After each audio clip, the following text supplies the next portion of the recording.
What's up, everybody? What does riding a new woman in a new track bike have in common? Man, what a provocative question that is. Anyways, here we are at Summit Point. Tim is riding his R6 with the GoPro on it, and he let me take out his Kawasaki 636 for this session.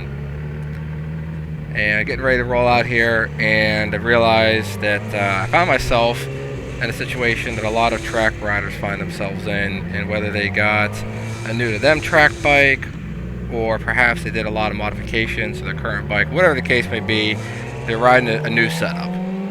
So what's a new setup mean?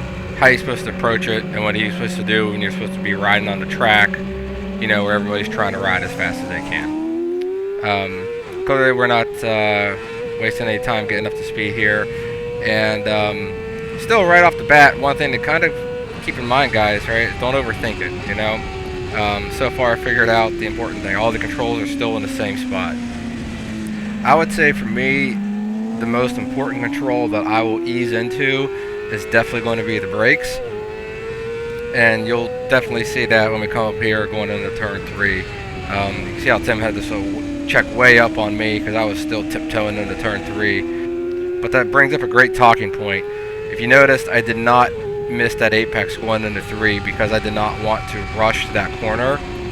Because as we all know, rushing a corner leads to crashes, and nobody wants to crash.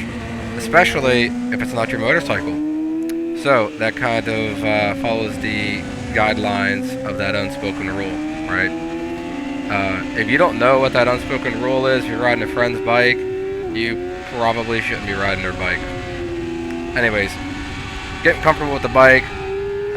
You'll notice that some of my transitions are a little sloppy because I'm still getting used to the amount of effort required for tip-in, but that's pretty natural anytime you're going to ride a new bike.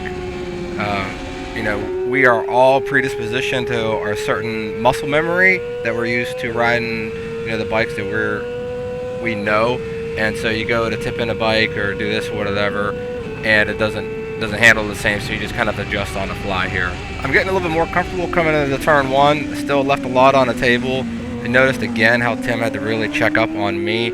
He was wanting to stay behind me during this session.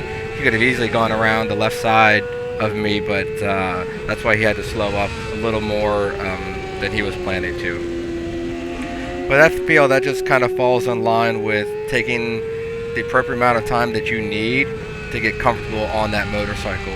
And sure, I've been on this bike for a lap and a half now, and by this point, I'm probably telling myself I would change the gear lever, if I wanted to change the height on it, up or down a little bit, maybe move the levers up or down, or whatever the case may be.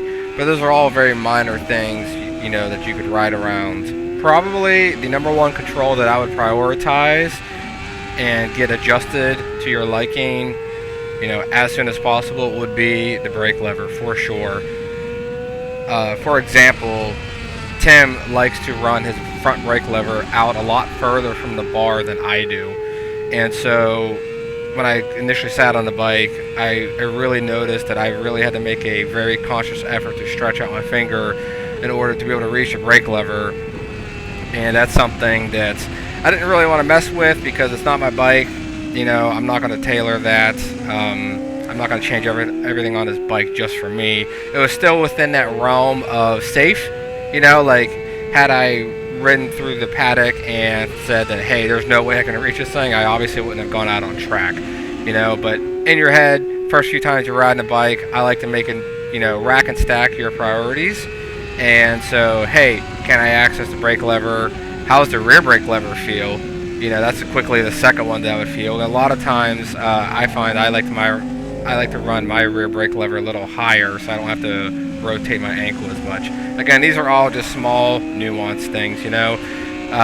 Gear shifter height is a thing, but in the grand scheme of things, if it's a little high, a little low, that's not a real safety concern. And that's something that I would address later on.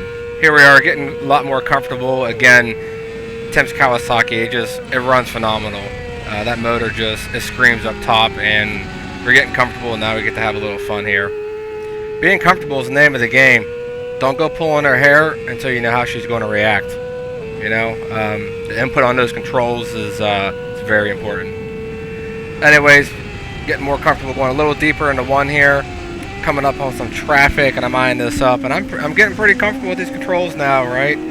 Comfortable. I know that brake lever is a little further out, but I'm accounting for that. So I'm going to buzz up the tight inside here, the group of riders.